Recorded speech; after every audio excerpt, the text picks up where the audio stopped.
mau tanya ke sebelah saya, satu-satunya wanita hebat yang hadir berdiri bersama kita di sini. Kita kenal dengan Mbak, siapa tadi boleh dikenalin lagi Mbak? Lucy. Mbak Lucy, panggilannya Mbak Lucy ya? Yes. Mbak Lucy sebagai seorang pebisnis wanita. Untuk masalah pengantaran-pengantaran dan juga segala macamnya ini pasti membuat pusing ya.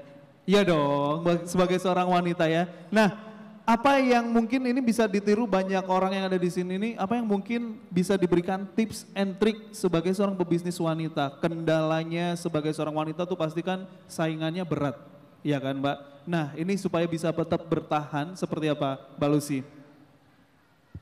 Baik, terima kasih. Assalamualaikum warahmatullahi wabarakatuh. Waalaikumsalam warahmatullahi wabarakatuh.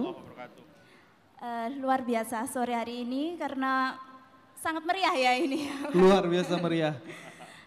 Kalau tips and triknya yang jelas untuk tantangan apalagi di tengah pandemi kemarin sebagai seorang pembisnis perempuan, mungkin di sini sekilas ya banyak yang belum tahu apa yang saya kerjakan sehari-hari. Jadi saya di sini bergerak di bidang jasa konsultan, statistik, kemudian ada ekspor impor.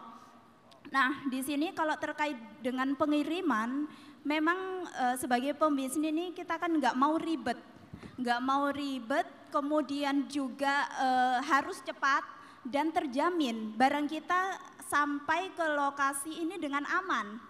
Jadi kalau dengan kendala-kendala, kemudian kemarin dengan pandemi yang akhirnya ada beberapa misalkan kita pengiriman dengan kapal, kemudian kapal nggak berangkat. Nah, ini kan menjadi hal nilainya, value-nya kita ini akan turun, tingkat kepercayaan kita juga akan turun.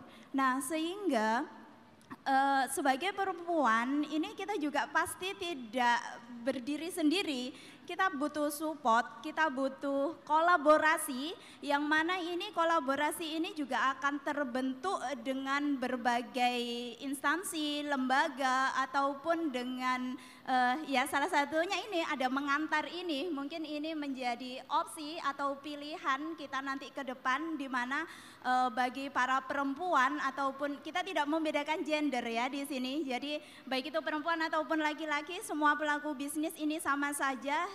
Yang paling penting ini adalah tujuannya, nanti kita bisa kolaborasi bersama, memberikan manfaat, dan juga yang pasti apa yang kita berikan ini bisa maksimal dan akan meningkatkan dari bisnis kita.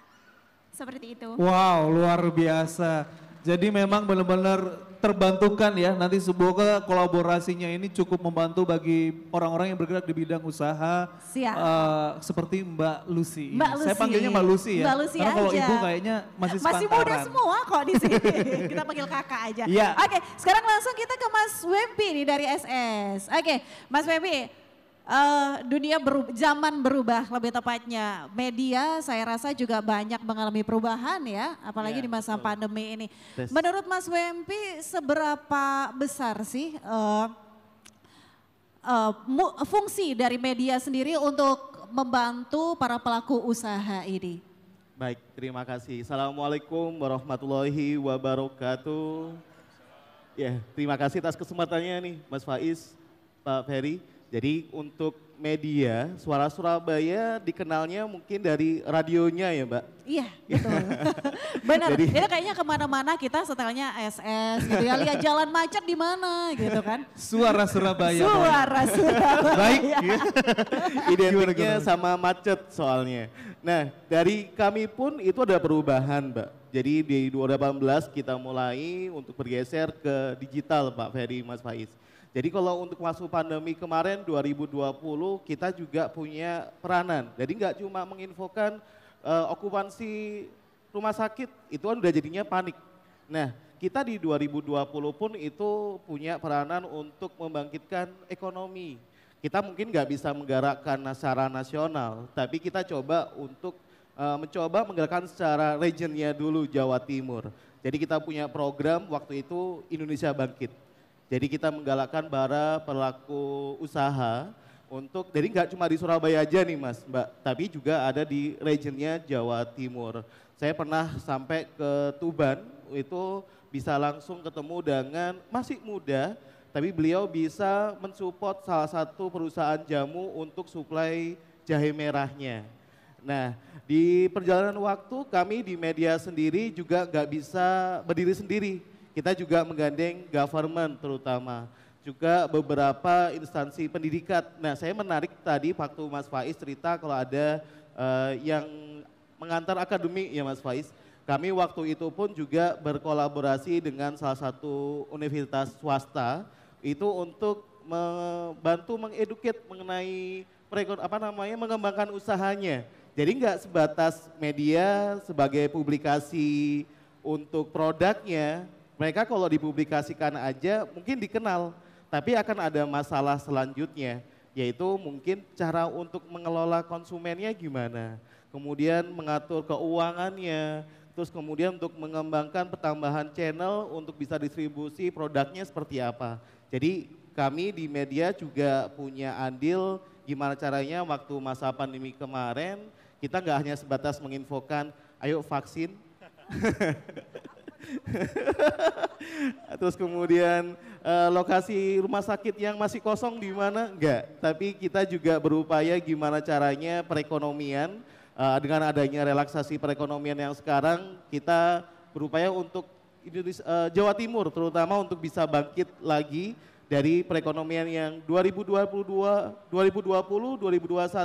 2022 ini bismillah kita bisa jatuhnya lebih baik daripada 2 tahun selanjutnya. Amin. Luar biasa. Amin ya rabbal alamin. Saya Kita memang, saling support pokoknya betul, ya. Saling menyadari support. sekali ya Iya, Mbak Rina betul. memang bukan hanya memberikan informasi tapi turut serta ya ada andil dalam berbagi peran untuk bisa membantu meringankan sama-sama masyarakat Indonesia, Surabaya dan Jawa Timur terutama ya dalam menghadapi situasi pandemi COVID-19. Luar biasa, mantap Mas Wendy. Oke, Selanjutnya tinggal satu narasumber. tinggal satu narasumber yang ingin kita tanya-tanyai. Mungkin Iya. bukan tanya Rina, tapi lebih analisa aja Mas. Karena kalau Mas Satria Wicaksana ini adalah CEO dari Cisco, mungkin bisa melihat atau menerawang ke depan analisa di dunia bisnis ke depannya akan seperti apa dan mengantar ini apa yang mungkin sudah ada di bayangan dari Mas Satria. Assalamualaikum warahmatullahi wabarakatuh. Waalaikumsalam warahmatullahi wabarakatuh. Selamat sore semua. Saya senang sekali berada di sini bersama orang-orang hebat. Izin saya suka belajar soalnya sama ini Bapak. Kalau diramal nanti saya khawatirnya nanti ada pesulap merah datang ya. Jadi kita mencoba analisa aja itu ya. dia, bahaya. Kebetulan kalau saya memang bisnisnya satu, saya konsultan bisnis, saya juga seorang penilai publik, penilai bisnis juga, jadi memang job saya seperti mencoba mengestimasikan tentang hal-hal yang terjadi khususnya di masa-masa pandemi. 2 tahun terakhir masa yang sangat menyedihkan sekali di sisi properti yang merupakan barometer dunia usaha. Saya sebagai penilai, ini proyek penilaian ini turun banget, artinya transaksi properti turun banget, bisa kebayang yang lainnya juga turun banget dan ini luar biasa. Cuman saya optimis, berapa waktu terakhir khususnya di 2022 naiknya juga oke loh. Kalau disampaikan Indonesia ini, wah gimana nih pandemi? Indonesia pernah berada di dalam situasi yang jauh lebih sulit, betul Pak ya? Kita pernah makan aja susah. Segala macam lah zamannya Pak Soekarno dan segala macam. Kita keluar kok. Insya Allah pandemi ini merupakan sebuah batu loncatan yang membuat kita semua harusnya bisa belajar lebih keras lagi. Kita akan keluar lebih stronger lagi dari ini. Yang saya inginkan sih sebenarnya dengan segala yang tadi mengantar sudah buat, ada satu hal, basic saya akademisi juga seorang pengusaha. Saya aktif di HIPMI, di Kadin. Yang paling bikin saya stres adalah, paling gergetan, adalahnya terputusnya antara masyarakat dengan pengusaha. Murid dengan pengusaha. Kita mau belajar silat, kita belajar ke pendekar, bukan ke YouTube, bukan ke buku. Ya tentu itu sebagai tools yang diperlukan. Saya sebagai pengusaha ketika saya lulus kuliah, belajar lewat buku, dosen dan segala macam, oke, itu membuat saya maju ke suatu poin. begitu saya masuk ke sebuah komunitas pengusaha, saya ketemu mentor yang tepat, orang-orang yang mengajarkan tentang benar-benar on point. Saat jangan ini, jangan itu, harus ini, harus itu. Ketika saya malas, mereka yang nendang saya, gaplok saya biar all out.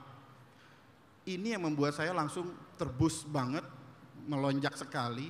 Ini yang saya sayangkan, kenapa tidak ada jalurnya ini. Makanya di HIPMI, kebetulan Lucy juga di HIPMI juga awalnya mahasiswa datang, kita coba bermentoring, alhamdulillah hasilnya sama. Kita lagi mencoba membuat kurikulum, silabus, intinya apa? Yang ngajar kalau bisa di kampus itu, ya mau jadi pendekar ya belajar sama pendekar, mau jadi pengusaha, yang ngajar kalau bisa juga punya track record pengusaha dong. Harus dibuat sebuah jembatan antara dunia usaha dengan dunia pendidikan, juga dengan komunitas lewat berbagai, dengan masyarakat lewat berbagai komunitas, baru segala hal yang diperlukan ketika pengusaha masih kecil bisa jadi besar. Moga-moga seiring dengan besar mengantar di sini masuk dengan mengantar akademinya, segala biaya yang jadi murah. Bismillah leh.